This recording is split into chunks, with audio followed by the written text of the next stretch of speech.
पंख ही काफी नहीं है आसमानों के लिए, हौसला भी चाहिए ऊंची उड़ानों के लिए।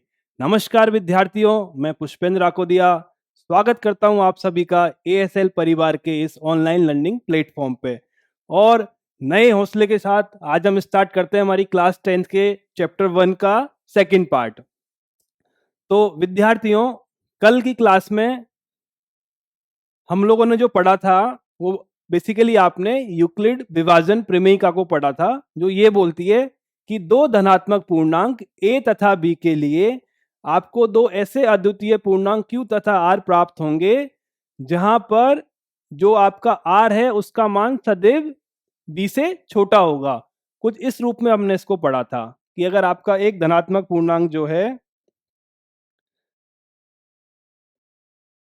a और b, अगर आपके दो धनात्मक पूर्णांक हैं तो एक पूर्णांक q प्राप्त होगा तथा एक पूर्णांक r प्राप्त होगा, जहां पे जो r आपका है इसका मान सदैव या तो 0 से बड़ा या 0 के बराबर होगा, पर हमेशा b से इसका मान छोटा होगा।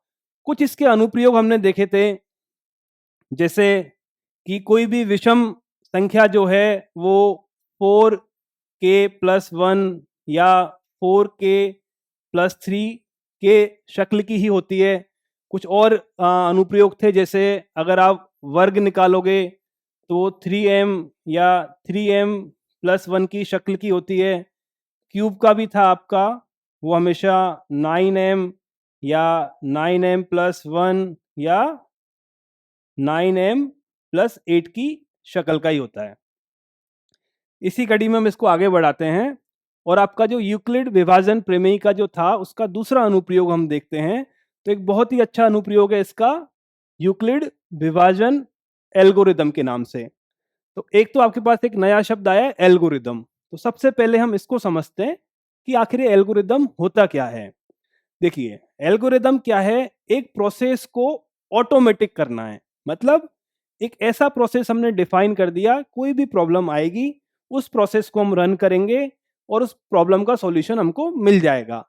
प्रॉब्लम होगी उसको पहले छोटे छोटे टुकड़ों में बांटेंगे, हर एक टुकड़े को अलग अलग सॉल्व करेंगे और उससे पूरी प्रॉब्लम का सॉल्यूशन हम निकाल लेंगे। बेसिकली ये टर्म आपको कंप्यूटर साइंस में बहुत यूज आएगी। जब हम कंप्यूटर में प्रोग्रामिंग करते हैं तो प्रोग्रामिंग बेसिकली आपके एल्गोरिदम ही होते हैं। ठीक है, तो एक सेट प्रोसीजर आपके सामने होगा, कुछ स्टेप होंगे, आपको स्टेप 1 करना है, स्टेप 2 करना है, स्टेप 3 करना है, आपका सॉल्यूशन आ जाएगा। अगर नहीं आया तो फिर लिखा होगा आपको ये स्टेप परफॉर्म करना है, आपका सॉल्यूशन आ जाएगा। तो ये तो हो गया आपका एक शब्द। दूसरा शब्द है आपके सामने एचसीएफ करके। दूसरा शब्द है आपके सामने एचसीएफ करके। इसको हम छोटी क्लासों में पढ़ते हुए आए हैं, आपने 8th में भी कवर इसको किया होगा। एचसीएफ जो आपका होता है, जिसको हम हिंदी में महत्तम समाप्त बढ़ते या में से बोलते हैं, और इसके और नाम आप ले सकते हो कि आपका में से भी इसको बोल सकते हैं, एचसीएफ भी बोल सकते हैं, जीसीडी भी बोलते हैं। एचसीएफ मतलब हाईएस्ट कॉमन फैक्टर, जीसीडी मतलब ग्रेटेस्ट कॉमन डिवीजर। पर इसका मतलब क्या हुआ? इसका मतलब हुआ कि अगर आपको कुछ संख्याएं दे रखी हैं तो एचसीएफ उन संख्याओं में से वो बड़ी से बड़ी संख्या है जो उन सबको भाग देगी। या दूसरे अगर शब्दों में बोलें तो कुछ संख्याएं अगर आपको दे रखी हैं तो एचसीएफ वो बड़ी से बड़ी संख्या है जिसको उनमें से कॉमन लिया जा सकता हो या उनका वो कॉमन फैक्टर हो, ओबेनिस्ट गुणनखंड हो, उसको हम एचसीएफ बोलते हैं। पर अगर हमें इससे समझना हो कि सर इसका फिजिकल मीनिंग क्या हुआ, वो तो ठीक है, आपने बोला कि सबसे बड़ा कॉमन फैक्टर लेना है, तो एक छोटा सा एग्जांपल हम लेते हैं। मानो कि आपके पास अपन ले लेते हैं, चलो यही ले लेते हैं। मानो आपके पास 27 सिक्के हैं 1 रुपए के।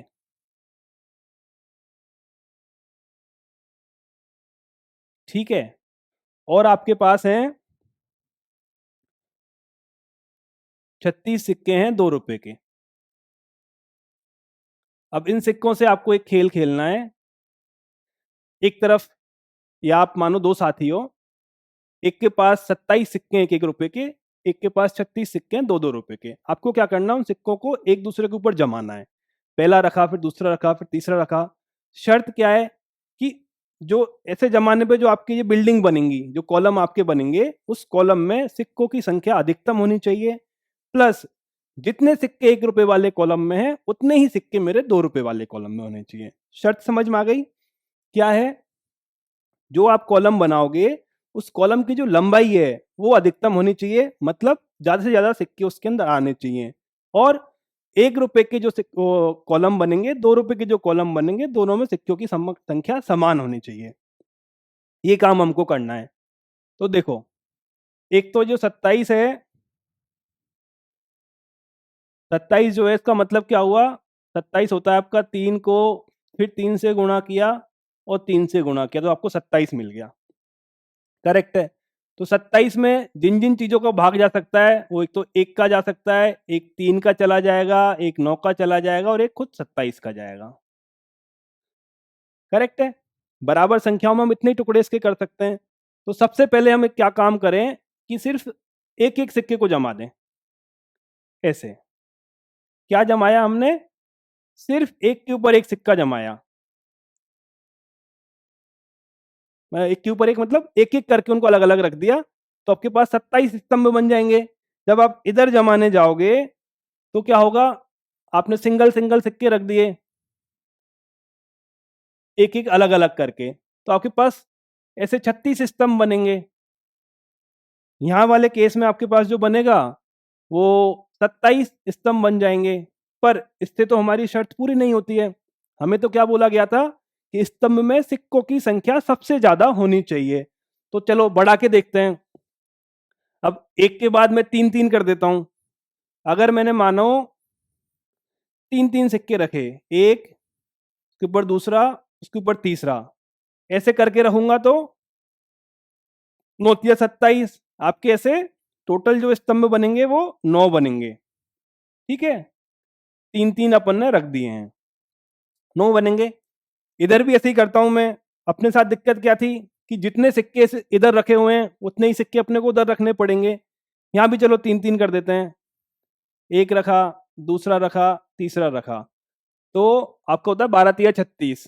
ये 3 3 अगर आपने रखा और इस तरह से रखते जाओगे तो आपके पास 12 स्तंभ बनेंगे। क्या मेरी कंडीशन अब फुलफिल हो गई है? क्या अब मैं ऐसे कोई स्तंभ नहीं प्राप्त कर सकता जिसमें 3 सिक्कों से ज्यादा सिक्के में रख सकता हूं? कोशिश करके देख लेते हैं। 3 के बाद चलो आपका आएगा 9, तो आप 9 रख के देखिए। आपने यहाँ रखे 9 9 सिक्के।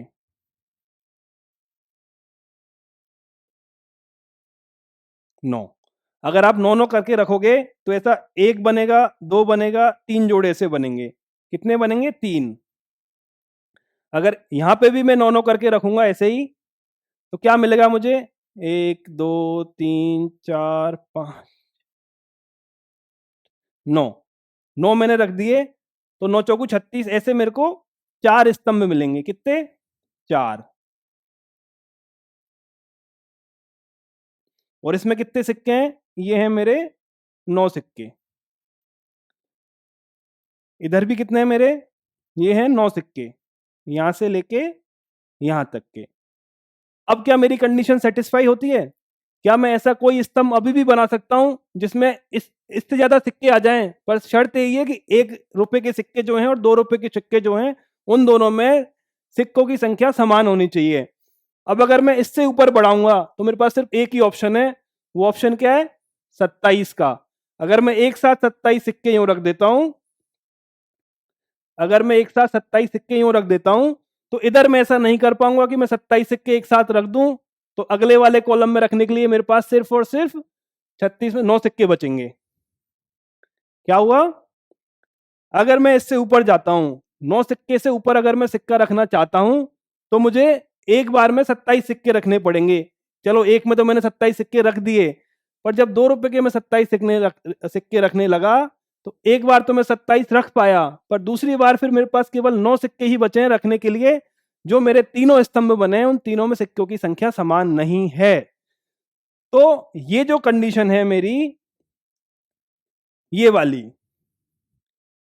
ये वाली जो सिचुएशन है मेरी, ये वाली, कि जब मैंने एक के ऊपर 9 सिक्के रखे हैं, वो ऐसी कंडीशन है जो जहां पे सिक्कों की जो लंबाई है वो सबसे ज्यादा है। मतलब 9 एक ऐसी संख्या है जो 27 और 36 में से सबसे बड़ी संख्या है जो दोनों में भाग देती है, या 9 वो सबसे बड़ी संख्या है जो दोनों में से कॉमन आ सकती है। इसको हम एचसीएफ बोलते हैं। करेक्ट है। तो एचसीएफ निकालने के लिए क्या, एचसीएफ निकालेंगे तो यूज क्या होंगे? नॉर्मली क्वेश्चंस हमारे पास जो आते हैं तो इसी तरह के क्वेश्चंस आते हैं कि जैसे आपको बोला कि मिठाइयां हैं, मिठाइयों को आपको एक दूसरे के ऊपर जमाना है, स्तंभ को अधिकतम लंबाई तक बनाना है। मतलब वस्तुओं को स्तंभ तथा रो को क्या बोलेंगे? रो ही लिख देते हैं, में जमाना। एक सिचुएशन ऐसी हमारे पास आ सकती है कि जब कोई वस्तुएं दी हुई हो, कुछ मिठाइयाँ दी गई हों, सिक्के दिए गए हों, खिलौने दिए गए हों, इंसानों की बात हो, उनको लाइनों में और कॉलम में हमको जमाना रहेगा। या संख्याओं को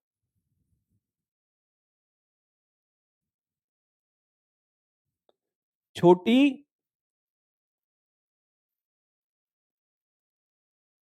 समान संख्याओं में तोड़ना हो। कुछ इस तरह की चीजें आपके सामने आएंगी कि जब आपको कुछ वस्तुएं दी गई हों जो अनेक प्रकार की हो सकती है, उन्हें स्तंभ में पंक्तियों में जमाना हो, या फिर बड़ी संख्या को छोटी संख्याओं में तोड़ना हो, इन सब चीजों के लिए हमें एचसीएफ काम में आता है। अब जो चीज हमें सीखनी है वो ये सीखनी है कि इस एचसीएफ को यूक्लिड डिवीजन लेमा जो है आपका, उससे हम कैसे निकाल सकते हैं। तो देखिए, इसके सेट प्रोसेस हैं।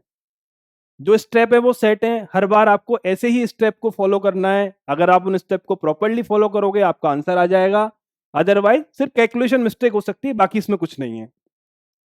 तो सबसे पहला जो स्टेप है आपका, जिसको हम बोल सकते हैं चरण फर्स्ट। चरण फर्स्ट में आपको क्या करना होता है? इसमें आपको डिसाइड करना होता है कि जो दो संख्याएं आपको दी गई हैं उनमें से बड़ी संख्या कौन सी है। इसमें क्या है, इसको मैं लिख सकता हूं 455 जो है आपका बड़ा है 42 से। ठीक है, तो इसको तो मैं मानूंगा ए और इसको मानूंगा बी। ए मतलब आपका भाज्य होगा, बी मतलब आपका भाजक होगा। फिर मैं ए और बी के लिए विभाजन यूक्लिड डिवीजन लेमा का प्रयोग करूंगा। क्या करूंगा? तब 455 तथा 42 के लिए यूक्लिड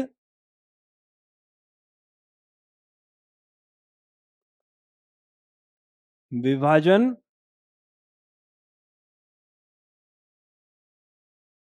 प्रमेयिका का प्रयोग करने पर।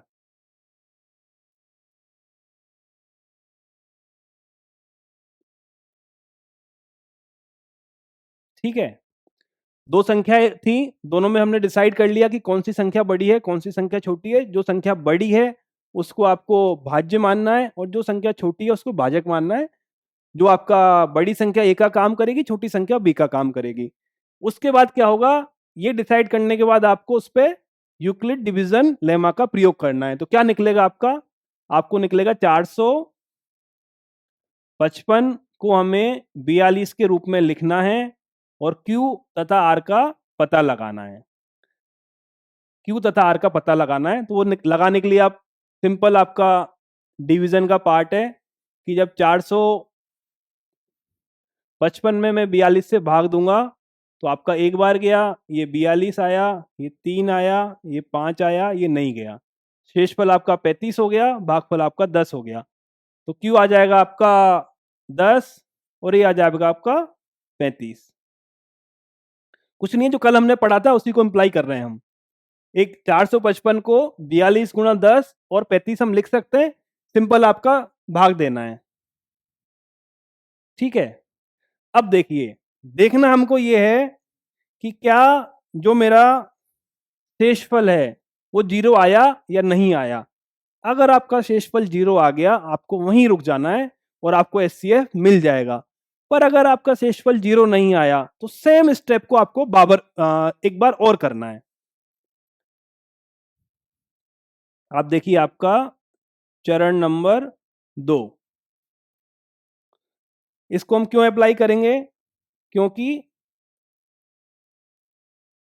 चूंकि शेषफल शून्य प्राप्त नहीं हुआ है,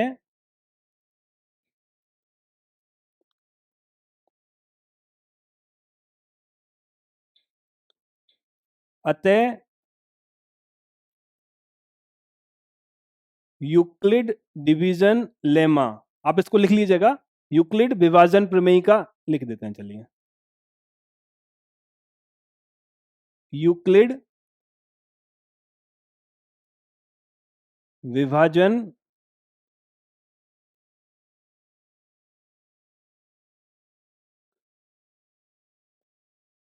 प्रमेय का पुनः प्रयोग करने पर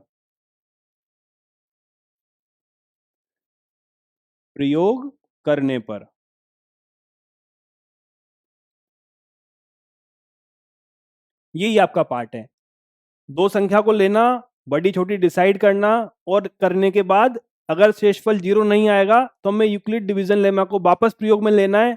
पर सवाल आता है प्रयोग में लेना किसके ऊपर है। तो अब क्या होगा आपका, जो आपका ये पहले वाला जो ये था, आपका पहले वाला जो भाजक था, ये तो आपका बन जाएगा भाज्य, और जो शेषफल था आपका, ये आपका बन जाएगा भाजक। समझे आप बात को? तो यहां भी आपको लिखना पड़ेगा। करना क्या है, अगर शेषफल 0 नहीं आया तो पहले वाली कंडीशन में जो आपका भाजक था उसको आप भाज्य बना लोगे, और पहले वाली कंडीशन का जो शेषफल था उसको आप भाजक बना दोगे। तो इसको भी आप मेंशन कर दो, क्योंकि शून्य शेषफल शून्य प्राप्त नहीं हुआ तो यूक्लिड विभाजन प्रमेयिका का हम्म,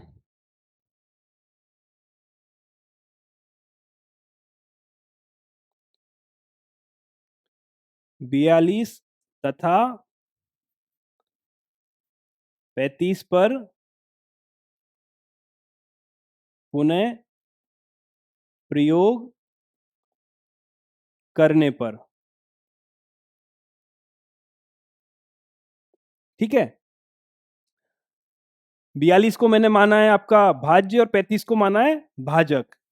कितनी बार गया आपका? ये एक बार जाएगा और आपका 7 बच गया। इस कंडीशन में भी आपका शेषफल 0 नहीं आया है। अगर शेषफल 0 नहीं आना है तो उसी स्टेप को आपको एक बार वापस से करना है।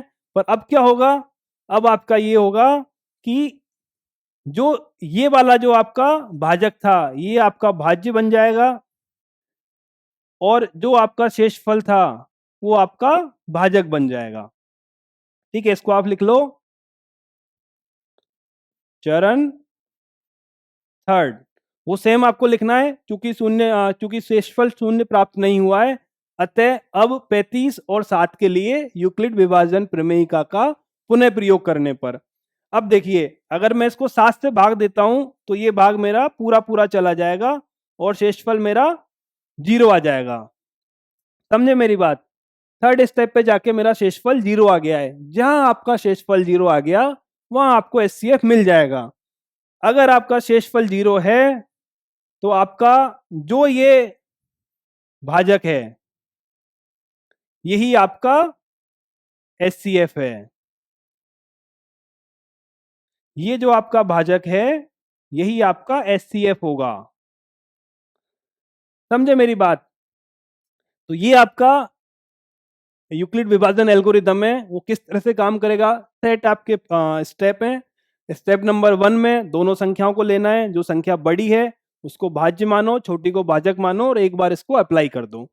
अगर ये 0 प्राप्त नहीं होता है तो इसको तो ले आओ आप यहाँ पर, जो पहले वाला आपका भाजक था वो भाज्य बन जाएगा और जो शेषफल था वो भाजक बन जाएगा। इसको यहाँ ले आए, इसको यहाँ ले आए, फिर से वापस यूक्लिड विभाजन प्रमेयिका को लगाया। अगर आपका शेषफल 0 आ गया तो वहीं रुक जाना है और ये आपका HCF हो जाएगा। अगर शेषफल 0 नहीं आया तो एक स्टेप और अप्लाई करना, अगर तीसरी बार हमने किया तो हमारा शेषफल 0 आ गया। जिस स्टेप में आपका शेषफल 0 है उस स्टेप का जो भाजक है वही आपका एचसीएफ है। ठीक है, एक एग्जांपल हम इसका और लेते हैं जिससे आपको हल्की थोड़ी और क्लैरिटी आ जाए। देखिए, अगर मैं इसको हल करता हूं, ठीक है, दो संख्या है आपके पास, एक संख्या 135 है, दूसरी संख्या 225 है। अब बताइए दोनों में से बड़ी कौन सी है? बहुत आसान है, बड़ी आपकी है, ये आपका हो गया चरण फर्स्ट। जो लैंग्वेज मैंने लिखी थी वो आपको हर क्वेश्चन में लिखनी पड़ेगी, क्योंकि आपको जो आपके बोर्ड में मार्क्स हैं वो लैंग्वेज के लिए भी मिलते हैं, पर इसमें मैं लिख नहीं रहा हूं, आप वहां से उसको डिट्टो आपको लिखना है। चरण फर्स्ट जब आएगा तो 225 तो हो गया आपका बड़ा, इसको मैंने ए मान लिया है, और 135 हो गया छोटा, इसको मैंने बी मान लिया है। अब देखिए 225 में अगर 135 का मैं भाग दूंगा तो कितनी बार जाएगा? 225 में अगर मैं 135 का अगर भाग देता हूं तो वो एक बार गया, 135 आ गया। अगर इसको माइनस किया मैंने तो 0, और आपका इसमें से कितना बच गया? ये हो गया 12, 12 में से गया तो 9। ठीक है, 65 प्लस 25 90 आ गया। तो 225 135 गुणा 1 प्लस 90, करेक्ट है। हम यहां तक आ गए। क्या मेरा शेषफल 0 आया? आप बोलोगे सर शेषफल 0 नहीं आया। शेषफल 0 नहीं आया तो मुझे क्या करना है? वापस स्टेप रिपीट करना है। अब आ जाओ चरण सेकंड पे। क्या होगा? 135 को ले आओ यहां पे, और क्या होगा? 90 को ले आओ यहां पे।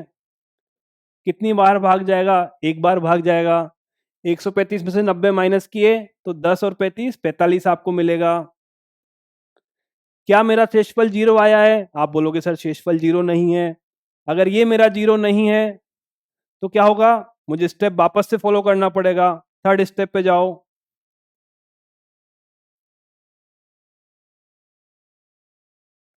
अब इसको यहां ले आओ और इस वाले को यहां ले आओ, भाग दो। 45 को अगर 2 से मैं गुणा करूंगा तो मुझे 90 मिल जाएगा, मतलब पूरा पूरा भाग चला गया और मेरा शेषफल 0 आ गया। जिस कंडीशन में मेरा शेषफल 0 आएगा उस कंडीशन का जो मेरा भाजक है वही मेरा एचसीएफ है, करेक्ट है। तो ये जो मेरा यहां जो भाजक है यही मेरा एचसीएफ है।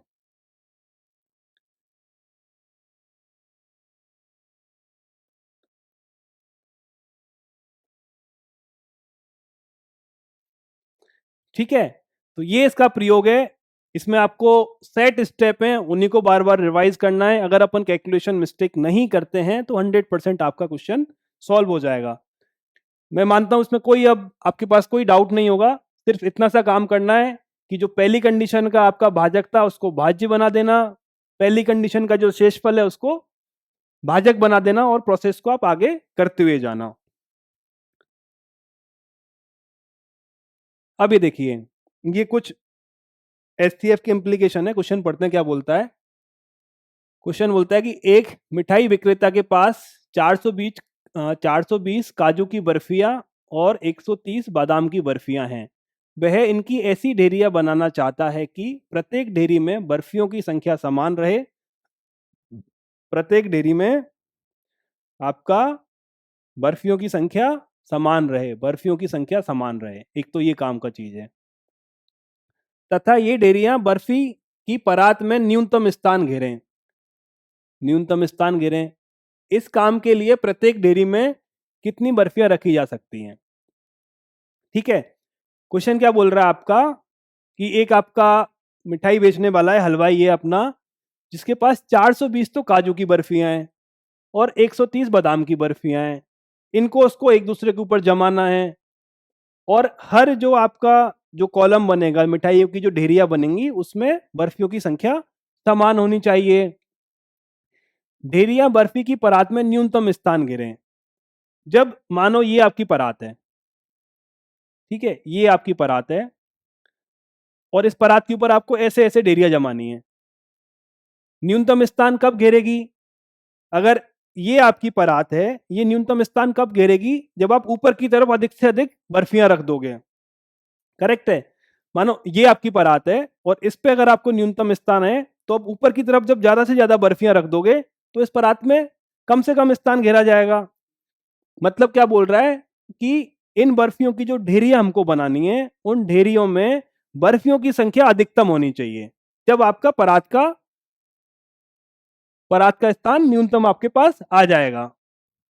ठीक है।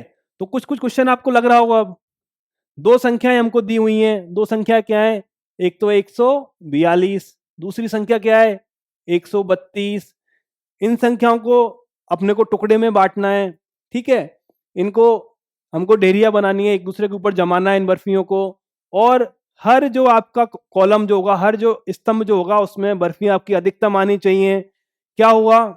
अगर हम ऐसी दो संख्याएं निकाल पाए, दोनों एक ही निकलेगी, अगर हम ऐसी संख्या निकाल पाए वो बड़ी से बड़ी संख्या जो 420 को भी भाग दे दे तथा 130 को भी भाग दे दे, तो हमारा काम हो जाएगा। उतनी उतनी बर्फियां हम जमा देंगे।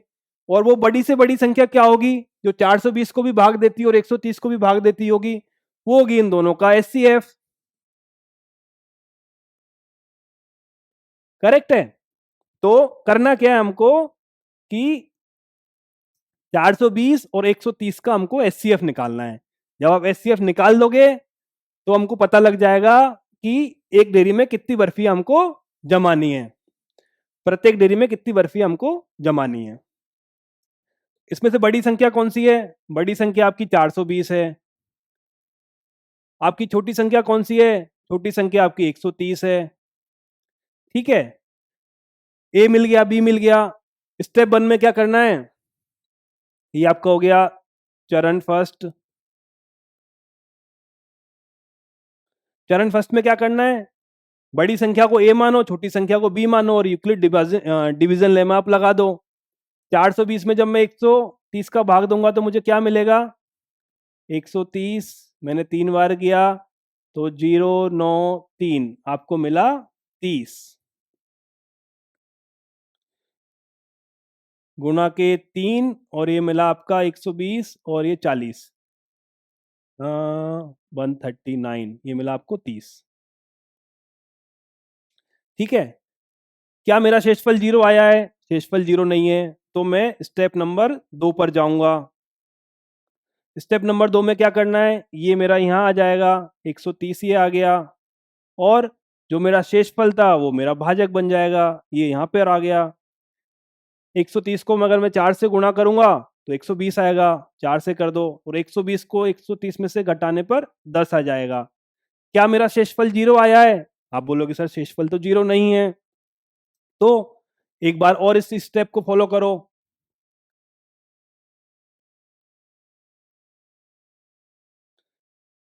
30 को यहां पर ले आओ, 10 को यहां पर ले आओ, ये 3 बार जाएगा और आपका शेषफल 0 आ जाएगा। और हम ये जानते हैं कि जिस कंडीशन में आपका शेषफल 0 आ जाता है वही हमारा एचसीएफ कहलाता है। ये मेरा एचसीएफ हो गया। तो क्या होगा? क्या पूछा गया हमसे? इस काम के लिए प्रत्येक डेयरी में कितनी बर्फियां रखी जा सकती हैं? तो अगर आप एक डेयरी में 10-10 बर्फियां रखोगे, उस कंडीशन में हर डेयरी में बर्फियों की संख्या भी समान होगी और परात में कम से कम स्थान वो घेरेगी। ठीक है। तो अगर इसको आगे भी आप करना चाहो, आपका क्वेश्चन तो यहाँ पे खत्म है, एचसीएफ इतना इतना नंबर आ जाएगा। तो आपका जो काजू है, काजू की आपको 442 था, मतलब 10-10 की आपकी 42 डेयरियां बनेंगी। और आपका जो बादाम था, बादाम जो था उसके थे 130, मतलब 10-10 की आपकी 13 डेयरियां बनेंगी। इतना उस पर हाथ में आएगा और अपना क्वेश्चन सॉल्व हो जाएगा। अपने को यहां तक ही करना है, यही हमसे पूछा गया है। करेक्ट है। एक क्वेश्चन और लेते हैं अपन, चलिए ध्यान से पढ़िए इसको। किसी परेड में 616 सदस्यों वाली एक सेना की टुकड़ी और 32 सदस्यों वाले एक आर्मी बैंड के पीछे मार्च करना है। किसी परेड में 216 सदस्यों वाली एक आर्मी सेना की टुकड़ी को 32 सदस्यों वाले एक आर्मी बैंड के पीछे मार्च करना है। दोनों समूहों को समान संख्या वाले स्तंभों में मार्च करना है। उन स्तंभों की अधिकतम संख्या क्या है जिसमें वे मार्च कर सकते हैं? करेक्ट है, ये हमारा क्वेश्चन है।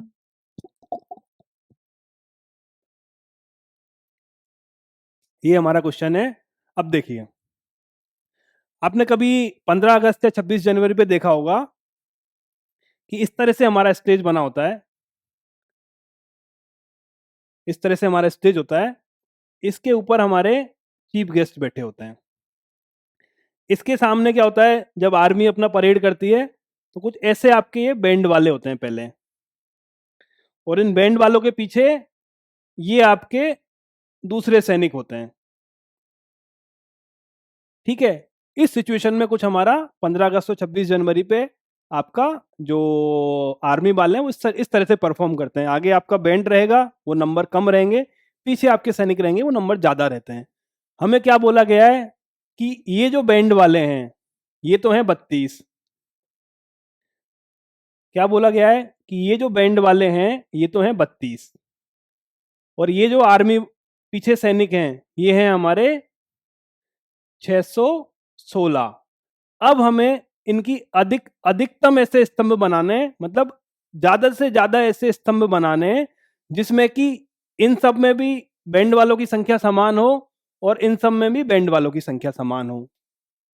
अब कुछ क्लू लग पा रहा है हमको कि हम एससीएफ की तरफ जा रहे हैं? देखिए क्या करना है, 32 तो आपके बैंड वाले हैं, इनको समान उसमें बांटना है। 616 है, इनको समान में बांटना है। पर ये जो स्तंभ है, इन स्तंभों की संख्या आपकी अधिकतम आनी चाहिए, ये हमसे पूछा गया है। अगर मानो मैं इसको ऐसे करने जाऊं, ये मेरा ये आ गया, ठीक है। सिंपल, हम पहले विदाउट यूक्लिड लेमा से कर रहे हैं। आपको एग्जाम में यूक्लिड लेमा से ही करना है, सिर्फ क्लेरिफिकेशन के लिए मैं आपको ये बता रहा हूं कि किस तरह से चल रहा है।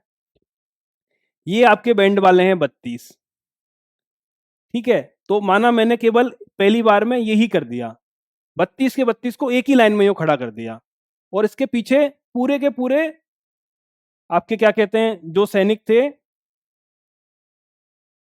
पूरे 616 सैनिक को पीछे खड़ा कर दिया। इस कंडीशन में क्या मिला, केवल एक स्तंभ मिला। पर हमें क्या बोला गया है, स्तंभ सबसे ज्यादा होने चाहिए। कंडीशन 2 लेता हूं मैं, इसके 2 टुकड़े कर देता हूं, ठीक है। ये तो आपका केस 1 हो गया। केस 2, इसके मैंने 2 टुकड़े कर दिए, तो एक में कितना आएगा, एक में आएगा मेरा 16-16 लोग, 16-16 बैंड वाले हो गए। और इसके मैंने 2 टुकड़े कर दिए, 616 को 2 भाग में बांटोगे तो क्या आएगा, 308, 308 लोग आ जाएंगे। 16 आगे बैंड वाले हैं, 308 पीछे सैनिक है, पर ऐसे केवल 2 ही स्तंभ में बना पा रहा हूं। इसके अगर मैंने और टुकड़े किए, मानो इसको फिर मैंने 2 से फिर भाग दे दिया, तो आपके 8-8 लोग आ जाएंगे, प्लस आपका 4 ऐसे बैंड आपके बनेंगे, ठीक है। फिर अगर मैंने इसको 2 से भाग दिया तो ये नीचे वाला जो है आपका, ये 4 टुकड़ों में आ जाएगा, और एक में आपके हो जाएंगे 150, 154। करेक्ट है। अब तक क्या किया, पूरे 32 एक साथ खड़े कर दिए, 616 एक साथ खड़े कर दिए, पर एक स्तंभ मिला, कंडीशन हमारी सॉल्व नहीं हो रही है। फिर हमने इनके 2 टुकड़े किए, 32 को 16-16 करके खड़ा कर दिया, और 616 को 308, 308 करके खड़ा कर दिया। पर क्या मैं इससे ज्यादा और इनको बढ़ा सकता हूं? फिर मैंने और 2 टुकड़े किए, तो मैंने इनको 8-8 करके खड़ा कर दिया, मेरे पास टोटल 4 स्तंभ बन गए। और यहां मैंने इनको 154, 154 करके खड़ा किया, तो टोटल 4 स्तंभ बन गए। क्या मैं इसको और आगे बढ़ा सकता हूं? देखो, अगर मैंने इसके और टुकड़े कर दिए, मतलब 8-8 की जगह मैंने बैंड वाले 4-4 खड़े कर दिए, इसमें 4 बैंड वाले हैं तो ऐसे 8 बनेंगे, 8 स्तंभ आपको मिल गए। और उनके पीछे जो बैंड वो सैनिक हैं उनके भी 8 बन जाएंगे,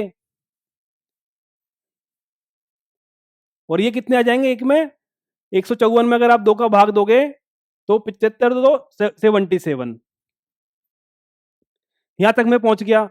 मैंने बैंड वालों को 4-4 करके खड़ा किया तो उसके ऐसे 8 कॉलम बन गए। उनके पीछे जो सैनिक थे उनको 77 करके खड़ा किया तो उनके भी 8 कॉलम बन गए।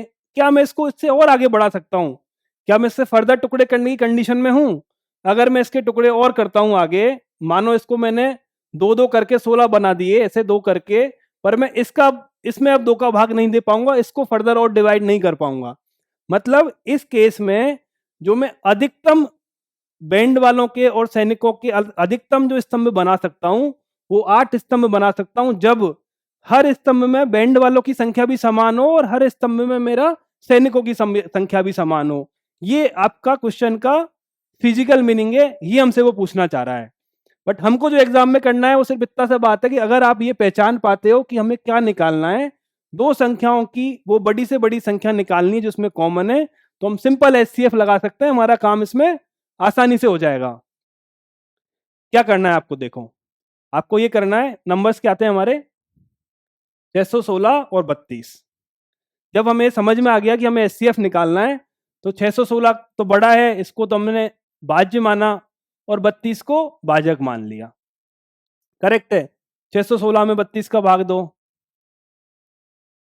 32 का अगर मैं भाग देता हूं तो ये एक बार गया, यहाँ पे 32 आया, 11 में से ये 9 बार गया और ये आपका 5 में से 2 बार गया और ये 6 आ गया, तो ये इसमें 9 बार चला जाएगा।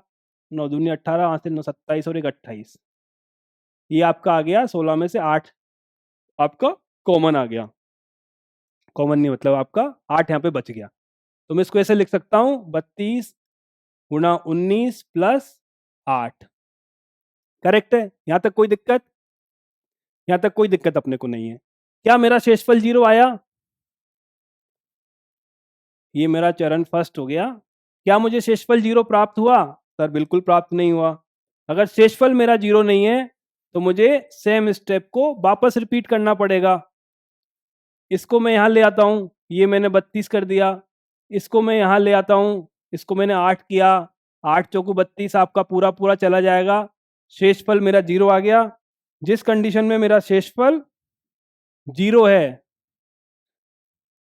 जिस कंडीशन में मेरा शेषफल 0 है वही मेरा एचसीएफ है।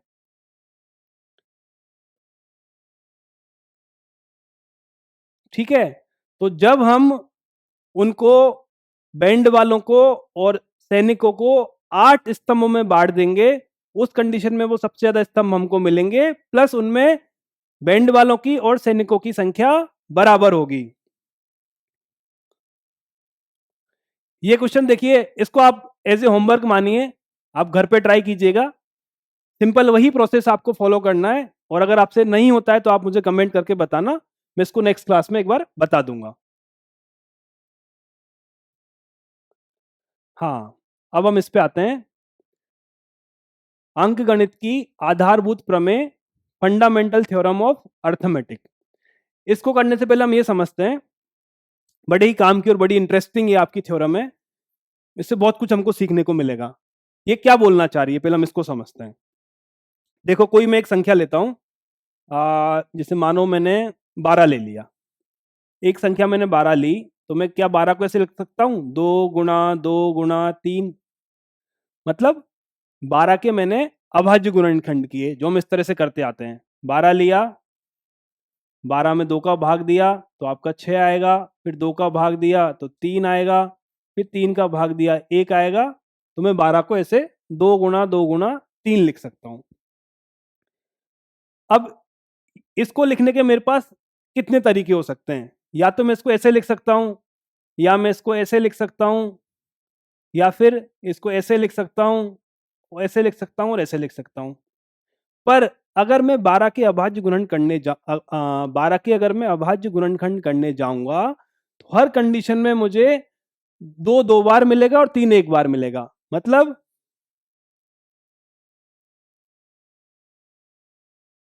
यही मिलेगा। अगर मैं 12 के गुणनखंड करता हूं तो मुझे 2 की पावर 2 और 3 ही मिलेगा। इसको मैं जैसे मेरी मर्जी चाहे से लिख सकता हूं, पर 2 की पावर 2 और 3 के अलावा मुझे कुछ नहीं मिल सकता। मतलब अगर मैं किसी भी भाज्य संख्या का अभाज्य संख्याओं के गुणनखंड के रूप में व्यक्त करता हूं, तो मैं इसे अद्वितीय रूप से व्यक्त कर सकता हूं अगर मैं उनके क्रम को नजरअंदाज कर दूं। किसी भी भाज्य संख्या 12 को मैं अभाज्य संख्याओं के गुणनखंड के रूप में अद्वितीय रूप से व्यक्त कर सकता हूं अगर मैं उनका जो उन गुणनखंड के आने का जो क्रम है, चाहे मैं 2 को आगे लिखूं चाहे मैं 2 को पीछे लिखूं, अगर उससे मुझे कोई फर्क नहीं पड़ रहा है तो मैं इसको अद्वितीय रूप से व्यक्त कर सकता हूं अगर मैंने गुणनखंडों के क्रम को नजरअंदाज कर दिया है। यही मेरी प्रमेय है। वो क्या बोलती है? प्रत्येक भाज्य संख्या को अभाज्य संख्याओं के एक गुणनफल के रूप में व्यक्त, मतलब गुणनखंडित, इसको हम गुणनखंड करना ही बोलते हैं, किया जा सकता है तथा यह गुणनखंड अभाज्य गुणनखंडों के आने वाले क्रम के बिना अद्वितीय होता है। मतलब दुनिया की हर एक भाज्य संख्या को अभाज्य संख्याओं के गुणनखंड के रूप में अद्वितीय रूप से व्यक्त किया जा सकता है अगर उन अभाज्य संख्याओं के आने वाले क्रम को हम नजरअंदाज कर दें। और एग्जांपल ले लीजिए आप। चलो हम एक संख्या ले लेते हैं 80। 80 आपका क्या होता है? 16 पंजे 80। तो 16 मतलब 2 की पावर 4 और 5। ठीक है, ये हो गया आपका।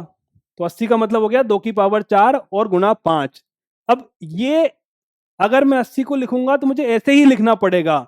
इसमें 2 और 5 को मैं आगे पीछे कर सकता हूं। अगर 2 और 5 को आगे पीछे करने को मैं नजरअंदाज कर पाता हूं तो ये यूनिक तरीका है, इसके अलावा मैं किसी तरीके से नहीं लिख सकता। एक नजरिया तो इस प्रमेय को देखने का ये हो गया कि भाज्य संख्या को अगर मैं गुणनखंडित करूंगा तो अभाज्य संख्याओं के गुणनखंड के रूप में मुझे अद्वितीय कॉम्बिनेशन मिलेगा। दूसरा इंटरेस्टिंग देखिए इससे क्या फैक्ट आया। दूसरा इंटरेस्टिंग ये आया कि दुनिया की सारी भाज्य संख्याएं अभाज्य संख्याओं से मिलकर बनी हैं। जैसे अगर आप एक मकान देखोगे, मकान में ईंट पे ईंट लगी होती हैं और पूरा मकान आपका बनता है। वही अगर आप इस 80 को देखोगे तो ये 80 है ही नहीं, ये तो 2 और 5 है। 2 और 5 को हमने अलग अलग बार गुणा किया और हमें 80 मिल गया है। एक नजरिया संख्याओं को देखने का। मतलब सारी संख्याओं को बनाने की जो मूलभूत इकाई है वो आपकी अभाज्य संख्याएं हैं। हर संख्या को अगर आप सिंप्लीफाई करते जाओगे, उसे छोटे रूप में तोड़ते जाओगे तो अंत में आपको अभाज्य संख्या ही मिलेंगी। इसलिए हम बोल सकते हैं कि सारी की सारी जो संख्याएं हैं उनको बनाने वाली मूलभूत इकाई आपकी अभाज्य संख्या ही है। अभाज्य संख्याओं के रूप में हम सारी संख्याओं को बना सकते हैं। ये आपकी प्रमेय है। कोई सा भी नंबर ले लीजिए आप। चलो हम 105 ले लेते हैं। 105 को अगर मैं गुणनखंडित करूं तो इसमें 2 का भाग जाएगा ही नहीं। 5 और 1 6, 3 का चला जाएगा। ये गया 3 बार और ये गया 5 बार, 35 आ गया। फिर 5 से जाएगा ये 7 बार गया, 7 से जाएगा 1 बार गया। देखिए क्या मिला, 3 गुणा 5 गुणा 7। क्या मतलब हुआ? 105 को हम यूनिक तरीके से 3, 5 और 7 के रूप में लिख सकते हैं। नजरिया नंबर 1। नजरिया नंबर 2, 105 नहीं है। 105 तो 3, 5 और 7 से मिलकर बना है। उनको हमने जब गुणा किया है तो ये नंबर मिला है। इसकी जो आधारभूत इकाई जो है वो 3, 5 और 7 हैं, इसको बनाने वाले जो हैं। ये हमारा अंकगणित की मूलभूत प्रमेय, फंडामेंटल थ्योरम ऑफ अर्थमेटिक करके जिसको हम जानते हैं। अब इस पे बेस कुछ इंप्लीकेशंस भी हैं जिनको हम अपना लेंगे नेक्स्ट क्लास के अंदर। ठीक है, तो यहां तक आप इसको एक बार तैयार करके आइएगा। एक क्वेश्चन मैंने आपको होमवर्क दिया है आपका एचसीएफ निकालने वाला, यूक्लिड विभाजन एल्गोरिदम का। उसको आप घर पे ट्राई कीजिएगा। अगर कोई भी दिक्कत उसमें आती है तो आप उसको कमेंट बॉक्स में मेरे को डाल के बताइएगा। नेक्स्ट क्लास में हम उसको करने का कोशिश करेंगे। ठीक है, धन्यवाद विद्यार्थियों।